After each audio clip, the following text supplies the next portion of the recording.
Routine maintenance of scrub cutters. This is maintenance you should be doing out on site. When you pick up the scrub cutter in the morning from the container, it should have a cutting head, which is all present and correct. This is a mulch blade or bramble blade, and this is how it should be sitting. So if you look at the nut in the centre, it's flush with the end of the spindle. That's the output spindle. There's also an input spindle inside, but let's not go there at the moment. You've got 3 securing screws, and then your guard. This is the guard that goes with it. You've got 3 securing bolts that go in these threads. And there's 2 sorts of these screws. If you've got some missing, then over in here you've got this little box that's labelled blower and scrub cutter. You've got replacement screws in there, and the ones you want are these plain ones, which come with a little green O-ring and a washer. Don't forget the washer. But there's another sort which on the shank, let's take this out. I need 3 hands. See, that's got a plain shank. There's another sort which has a little annulus, a little ring of metal around it, and those are very slightly shorter. Don't use those on these. So that screws on there. And part of your maintenance when you're on site is every time you stop to fuel, do a visual check of the guard, whatever guard you've got, and make sure it's not loose. And you can tighten these screws up. Not absolutely horrendously tight. And this is the sort of tool you need. This is a T27 Torx, spelled T-O-R-X. And that goes in there. If it is loose and it won't tighten up, then basically stop using it and go for another one, because this has happened. In this screw hole here, you should be able to see that there's no thread in it.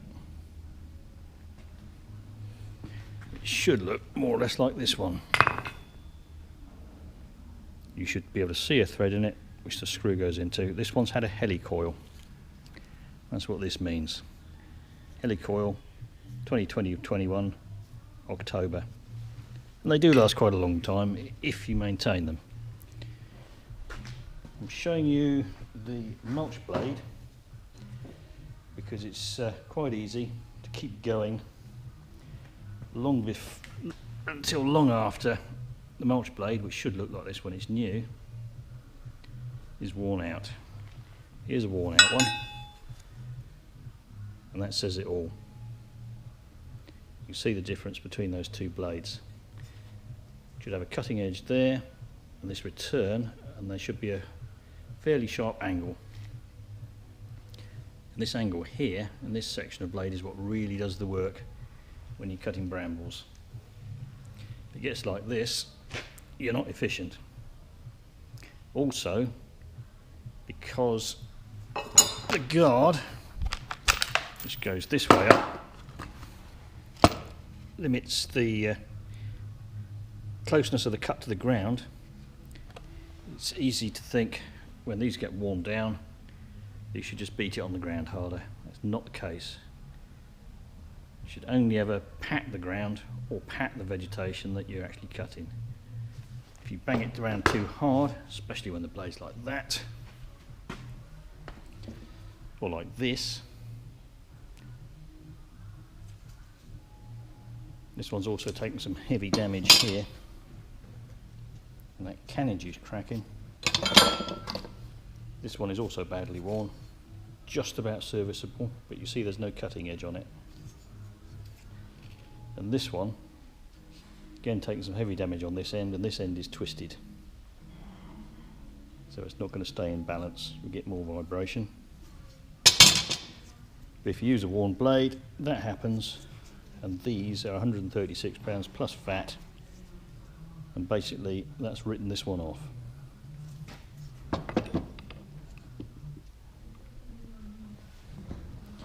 So, putting the thing together, let's use this jobbing. Whatever blade you put on the angle, you need this, which is your drive plate, and the splines in here, female splines, mate up with the male splines, like that. That should go in and should clear these screws. If these screws are standing proud, and you spin it and you get a grating, then change the angle. The angle is held on by this pitch bolt. And then whatever blade you're using, this cover plate goes on.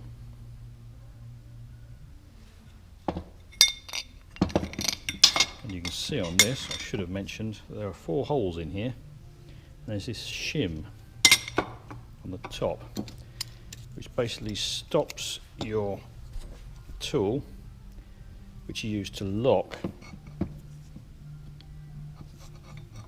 the components together. I should have done this before. See, that goes in there,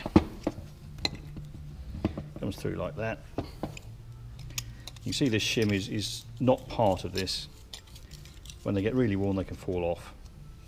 Make sure you've got a shim, because that stops this thing from protruding through and hitting the underside of this jobby.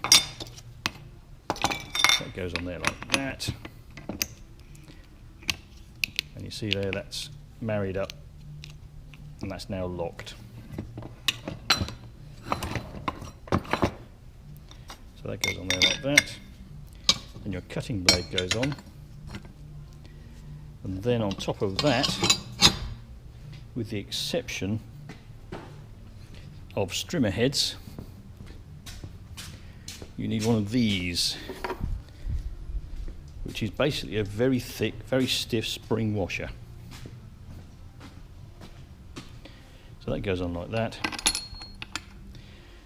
Then with the bramble blade, your nut guard goes on. That's a nut guard, that's a new one. That's an old one, see it's taken damage. That's still usable, but if it gets too short, then your nut becomes vulnerable and it's time to throw it away. That goes on there. Then the nut goes on, and the nut is a left-hand thread, so it goes on that way to do up. So it goes up the wrong way. If you've got a tri-blade, let's make believe this is a tri-blade, then your spring washer goes on, and then this thing goes on, which is not a nut guard, this is a rider cup. And that ensures that your tri-blade, let's get a tri-blade.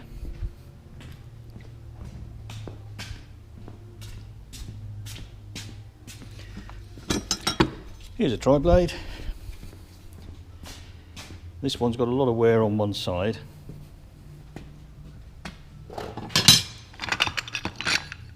So your tri-blade goes on like that, and you can see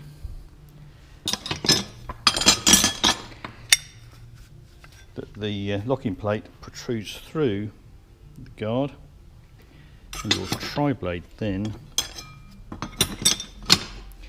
or your mulch blade, or your maxi blade if you're using it to cut scrub, must make contact with that. So this hole here is the same size as that. Pop them on there, the tri-blade. And then the spring washer goes on, so that its splines inside line up with the splines on the spindle. And you then put your rider cup on, and then put your nut on. It says on here to loosen the nut, you turn it clockwise, which is the wrong inverted commas way, so don't forget that.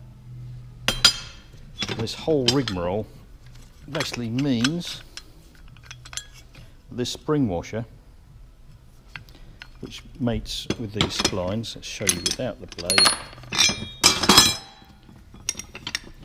Drive plate mates with the splines, you can see there. Your spring washer mates with the splines with the blade in between, and that means that the blade, which has no splines, if you hit something real hard, is free to slip, because it's the spring pressure of this thing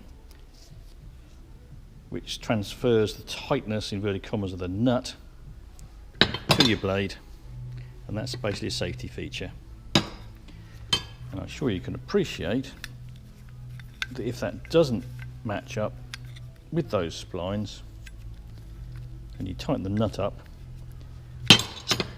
you can damage this spring washer.